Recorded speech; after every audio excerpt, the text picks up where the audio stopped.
Hi again, and in this video we will be talking about the procurement as one of the important activities for the supply chain.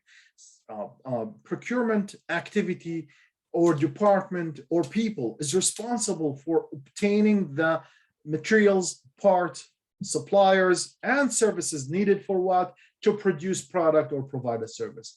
The main goal for this function is to develop and maintain purchasing plan for product and services that support operations strategies.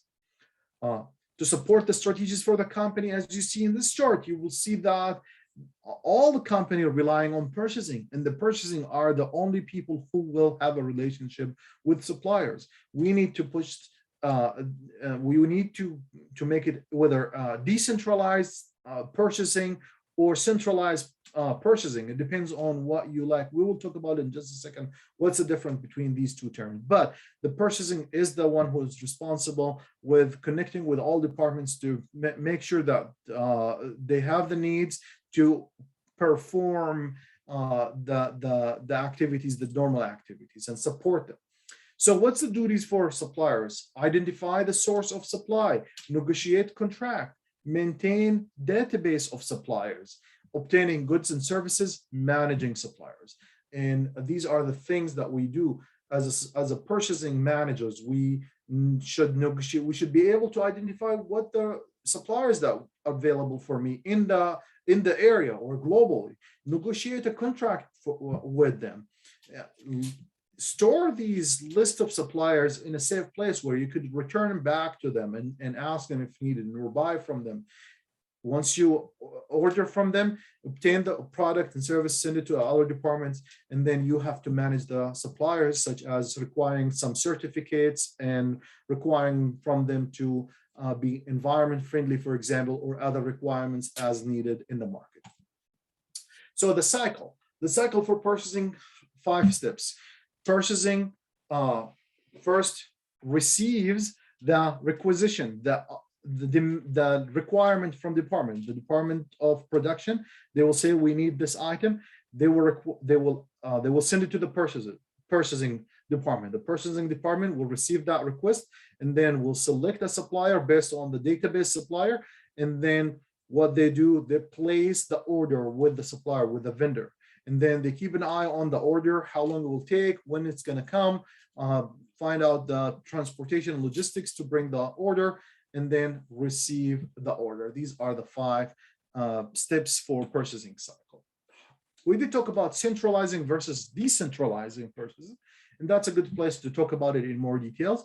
Centralized purchasing, it's important, and the advantage for that, will bring lower prices because combining orders together, better service from suppliers because of the large volumes. They will respect them. They'll say, oh yeah, we'd love to help you with that.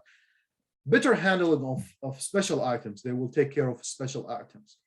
Decentralized purchasing also has another advantages, which basically department know what their needs. That's their best. They could say, well, yeah, I understand there's so many of these products in the market, but this is what I need. Quicker response time, because it's just like one-to-one. It's not just a huge amount. They have to order a lot of stuff.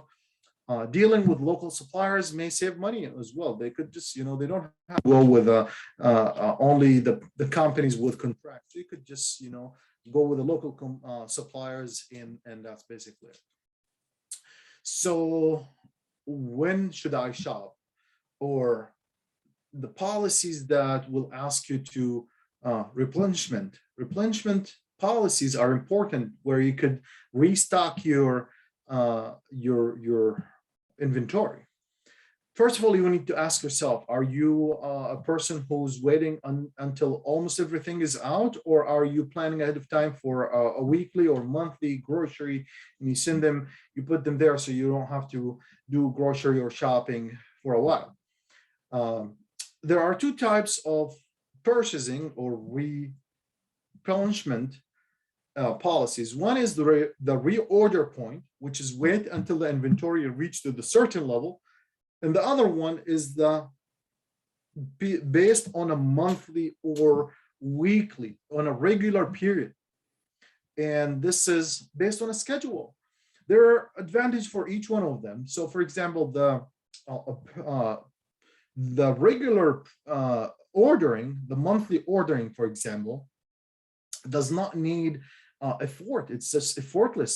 It's going to happen every week, and that's it. You don't have to do anything. You set up the order for the first time, and you set up the reoccurring orders, and it will the supplier will send you every week or every month based on the period that you need. So it's effortless. Effortless. A reordering point, it's basically a trigger, will send you messages saying, well, we reached to the inventory level. It's zero inventory. It's just send you a trigger saying you have to order. So that will give you a chance to look and review, is that what you want or not? So there are different kinds of ordering systems implemented, and these just two of them here. And of course, the supply chain management using the ERP. We will be talking about the enterprise resource planning. They will send you emails once you reach to the reordering point, and that would also make it easier for you to monitor and manage your inventory. Also, we need to consider when we fulfilling orders and inventories, we have to consider the process that we're using. There are 4 kinds of processes: engineering to order, which the customer involved with the design, and they create the design, and the company will make it for the customer. Make to order, there are pre-designed for the product, but the minor additions, minor modification could apply to the order. Assemble to order, the parts already made, the sub part already made. The customer, all they have to do is once they order, they could assemble it to order it, and make to stock. They make it to put it on the shelves and stock it in the market. Going back to the bargain, do I need it or not? Well, we have to think about different things, such as, do I need that because I want to convert my cash into inventory? And you might not need it. So if yes, you need it. What you can do? I have do I have the transportation method to take it to home? And if yes, okay, where are you going to put it? Do you have the storage in your garage or in your warehouse to put the thing? And another question that you have to ask is, how long will last? Do I have to use it right away, or how long it will last? And then how much money that you want to invest in that product. Yes, we need the toilet paper, but can you invest all your money in toilet paper because it's going to run out of the market? No, of course. There's other obligations and other responsibilities, bills and things that you have to do to consider there. So you can't put all your money in just on one product, on one item. So these are the things that we should ask. Another thing, we should say, okay, which product should I choose? Sometimes you choose a product that is unique, durable, maybe a faster car, or fuel efficient, or maybe organic. These are the things that we need to consider before buying things. Before buy the product, we need to consider that. You look to the product and if it fits your need or not.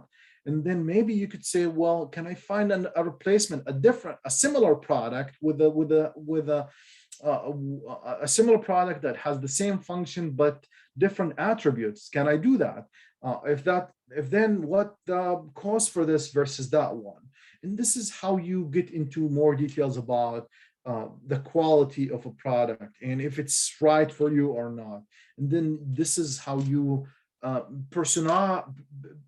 personalize your supply chain. And all these decisions could be applied into the bigger picture of the supply chain as well.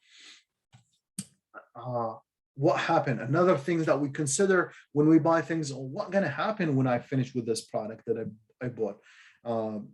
So some of them will, after you use it, will go to be repaired and used again, which is called recycled.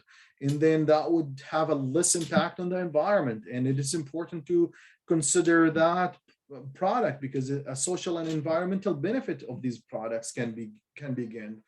Also, what we need to do is some of the products, they will, after we use them, they wear out, then we'll have to throw them. And then we have to be careful where we throw them, because these are hazards materials such as batteries. We can't throw them just in the garbage. So these are the things that we should consider when we think about supply chain. What would be, what we should use, where are we going to do it, what's going to happen after we use it,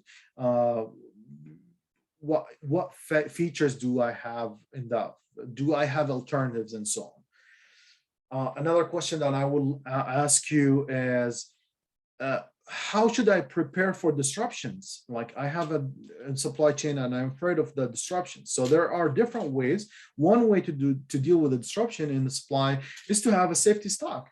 But however, that could be costly and expensive. There are other ways to reduce the cost and work better than this and cost less money, and such as alternative suppliers. You could find alternative suppliers to provide you with the products. Another way for doing it is sharing or transferring inventory. And think about your neighbor when they come to borrow a cup of sugar.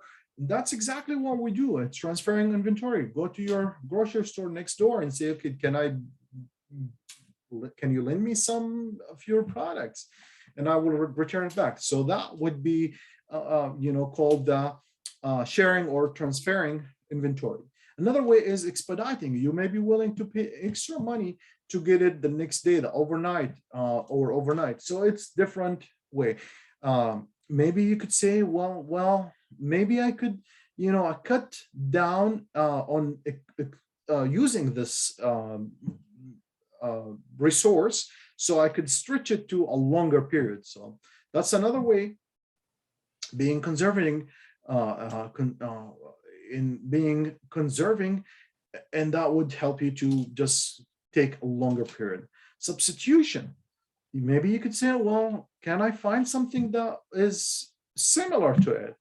I don't need just exact this one, maybe something similar and substitute for that product. So these are the things that we should consider, and